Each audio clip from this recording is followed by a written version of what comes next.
I love books. Claude is the best. Huh?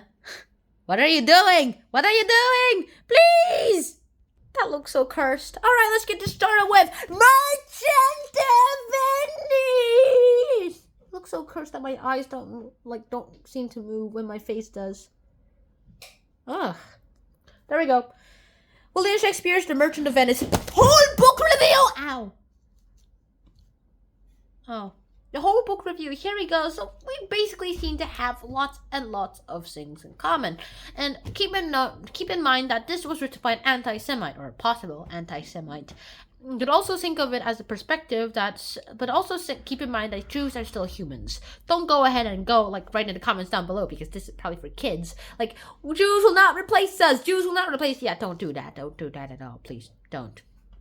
Now, here's how the story seems to go ahead. Now, an anti-Semite wrote all this, and why should you even read this book anyway?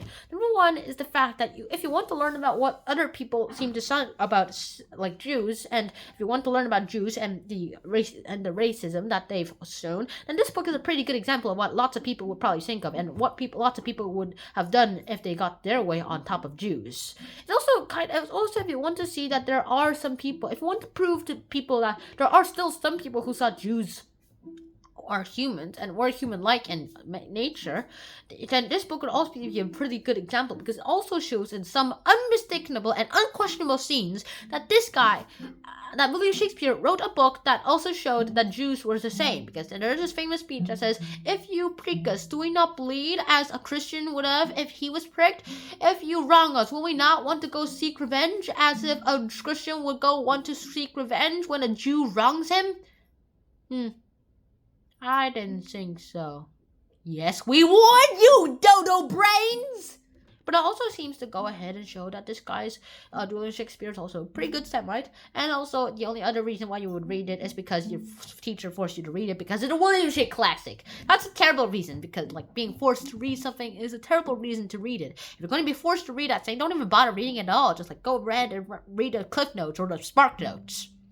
But if you do want to read it, as I do, then you basically go ahead and look at the context and the stuff inside of it. The themes actually show some of the symbols are the caskets, like the gold, lead, and silver ones. It also probably shows also a pretty moral code too. You'll probably also see that there are some inscriptions on those caskets, 3 caskets, and what inside, you probably think of what it corresponds to. I mean, the gold casket says that, hey, everything that's gold, a tomb's made of gold, but then there are still some things in the tomb itself that will make the gold less goldy, because the maggots and all the other decomposers will decompose the body, and inside the golden tomb there'll be something bad.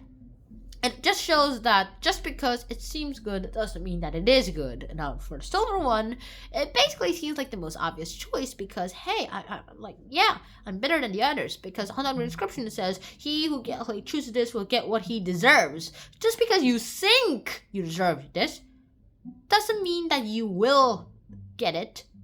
It doesn't mean that you actually deserve it. So, you're a fool to think that. And now for the lead caskets, though, it basically says that, hey, hazard half basically means to get through life, you need risks. And that's pretty much all that seems to go ahead. The next thing I'll have to go and say is the fact of Antonio and the Jew itself. The Jew, aka Shylock, is a moneylender, as most people thought Jews were. Jews are good at money, meaning that made them very, very greedy. That happens, and then, it also shows you the stereotypes of Jews.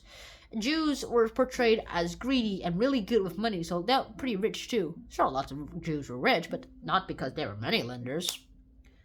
And they are pretty good with money, though, but I don't think that's a good reason to go against them. If you have too much power, it's like an anti-Semite saying, "I'm not anti-Semitic because I don't hate Jews. I think that Jews are too powerful, but I don't hate them, so I'm not anti-Semitic." That's still anti-Semitism, because you still need thinking to hate a Jew.